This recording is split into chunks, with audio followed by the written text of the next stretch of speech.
In film criticism, auteur theory holds that a film reflects the director's personal creative vision, as if they were the primary auteur. In spite of and sometimes even because of the production of the film is part of an industrial process, the auteur's creative voice is distinct enough to shine through studio interference and the collective process. In law, the film is treated as a work of art, and the auteur, as the creator of the film, is the original copyright holder. Under European Union law, the film director is considered the author or one of the authors of a film, largely as a result of the influence of auteur theory. Auteur theory has influenced film criticism since 1954, when it was advocated by film director and critic François Truffaut. This method of film analysis was originally associated with the French New Wave and the film critics who wrote for the French film review periodical Cahiers du Ciné Copyright Ma. Auteur theory was developed a few years later in the United States through the writings of the Village Voice critic Andrew Saris. Saris used auteur theory as a way to further the analysis of what he defines as serious work through the study of respected directors and their films. Origin: auteur theory draws on the work of a group of cinema enthusiasts who wrote for Cahiers du Ciné Copyright Ma and argued that films should reflect a director's personal vision. They championed filmmakers such as Stanley Kubrick, Akira Kurosawa, Nicholas Ray, Erich von Stroheim, Alfred Hitchcock, Howard Hawks, and Jean Renoir as absolute auteurs of their films.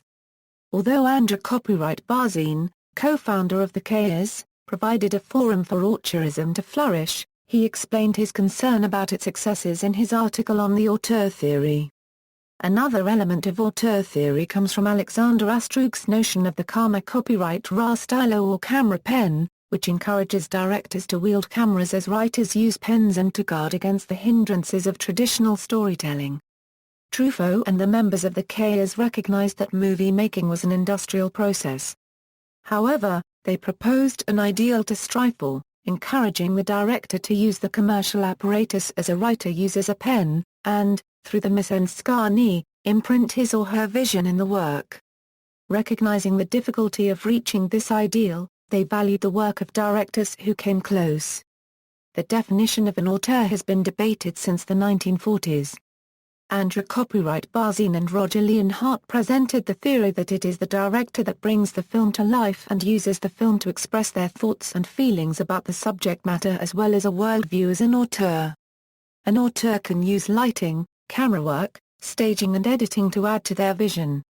Truffaut's development, in his 1954 essay Une certaine tendance du ciné copyright ma François Truffaut coined the phrase la politique des auteurs, asserting that the worst of Jean Renoir's movies would always be more interesting than the best of the movies of Jean Delannoy. Politique might very well be translated as policy, or program. It involves a conscious decision to value and look at films in a certain way. One might see it as the policy of treating any director that uses a personal style or a unique worldview as an auteur. Truffaut criticized the cinema of quality as scénarist's films, which are works that lack originality and rely on literary classics. According to Truffaut, this means that the director is only a metteur en scène, a stager. This tradition suggests that the screenwriter hands the script to the director and the director simply adds the performers and pictures. Truffaut provocatively said, "Here are no good and bad movies, only good and bad directors." Truffaut's article, by his own admission, dealt primarily with scenarists or screenwriters, precisely the screenwriting duo Jean Orenc and Pierre Bost, who, Truffaut believed, simplified and compromised many of the great works of French literature in order to support the political agenda of their day. In Truffaut's article, he references the director Claude Autant-Lara's characterization of his adaptation of Raymond Radiguet's Devil in the Flesh as an anti-war book, citing the problem that the book predated the Second World War. Truffaut applied the term auteur to directors like Jean Renoir, Max Affaire-1/4 Jacques Becker, Jacques Tati, and Robert Bresson, who, aside from exerting their distinct style, wrote the screenplays or worked on the writing of screenplays of their films. In its embryonic form, The auteur theory dealt with the nature of literary adaptations and Truffaut's discomfort with the screenwriter's or angst and boasts maxim that any film adaptation of a novel should capture the spirit of the novel and deal only with its filmable aspects. Truffaut believed that film directors like Robert Bresson were able to use the film narrative to approach even the so-called unfilmable scenes. To support this assertion, he used the film version of Georges Bernanos's Diary of a Country Priest. Much of the writing of Truffaut and his colleagues at the film criticism magazine Cahiers du Ciné Copyright was designed to lambast not only the post-war French cinema but especially the big production films of the Ciné Copyright de Qualité copyright. Although it has become widely believed that Truffaut's circle referred to these films with disdain as sterile, old-fashioned Ciné Copyright de Papa, in fact Truffaut never used the term Ciné Copyright de Papa. During the Nazi occupation, the Vichy government did not allow the exhibition of U.S. films such as The Maltese Falcon and Citizen Kane.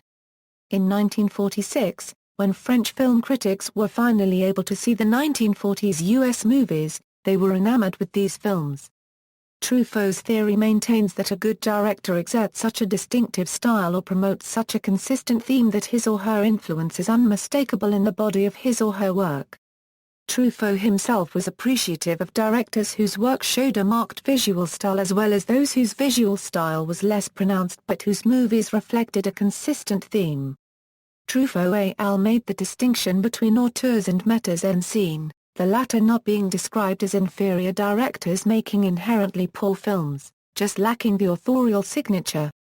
Impact. The auteur theory was used by the directors of the Nouvelle Vague movement of French cinema in the 1960s as justification for their intensely personal and idiosyncratic films. One of the ironies of the auteur theory is that, at the very moment Truffaut was writing, the breakup of the Hollywood studio system during the 1950s was ushering in a period of uncertainty and conservatism in American cinema, with the result that fewer of the sort of films Truffaut admired were actually being made. The auteur approach was adopted in English-language film criticism in the 1960s. In the UK, movie adopted auteurism, while in the US, Andrew Sarris introduced it in the essay, Notes on the Auteur Theory in 1962. This essay is where the term, auteur theory, originated. To be classified as an auteur, according to Sarris, a director must accomplish technical competence in his technique, personal style in terms of how the movie looks and feels, and interior meaning. Later in the decade, Sarris published The American Cinema, Directors and Directions, 1929–1968, which quickly became the unofficial textbook of auteurism. The auteurist critics, Truffaut, Jean-Luc Godard, Claude Chabrol, Rick Roma, and others, wrote mostly about directors, although they also produced some shrewd appreciations of actors. However, later Truffaut wrote, the auteur theory was started by Cahiers du Cinéma and is forgotten in France, but still discussed in American periodicals. Today, auteur theory largely impacts the way films are categorized and spoken of by film critics and audiences alike. For example, it is the trademark, visionary aesthetics of Alfred Hitchcock's directing style that deem it appropriate to refer to his films as Hitchcock films, even though he didn't write the screenplays for the films he directed. Criticism. Starting in the 1960s, some film critics began criticizing auteur theory's focus on the authorial role of the director. Pauline Kael and Sarris feuded in the pages of The New Yorker and various film magazines. One reason for the backlash is the collaborative aspect of shooting a film, and in the theory's privileging of the role of the director. In Kael's 1971 essay on Citizen Kane, a classic film for the auteur model, she points out how the film made extensive use of the distinctive talents of co-writer Herman J. Mankiewicz and cinematographer Greg Toland. Notable screenwriters such as Ernest Lehman, Nicholas Kazan, Robert Riskin, William Goldman and Guillermo Arriaga have publicly balked at the idea that directors are more authorial than screenwriters, while film historian Algene Harmitz, referring to the creative input of producers and studio executives in classical Hollywood, argues that the auteur theory collapses against the reality of the studio system. The auteur theory was also challenged by the influence of new criticism, a school of literary criticism. The New Critics argued that critics made an intentional fallacy when they tried to interpret works of art by speculating about what the author meant, based on the author's personality or life experiences. New critics argued that information or speculation about an author's intention was secondary to the words on the page as the basis of the experience of reading literature. In 2006, David Kipen coined the term Schreiber theory to refer to the theory of the screenwriter as the principal author of a film. See also, List of motion picture-related topics, Philosophy of film, Aesthetics. References. External links, BBC Guide Auteur Theory and Film Criticism, Teacher's Guide to Auteur Theory PDF, 16+ source guides, Auteur Theory Auteurs at the British Film Institute.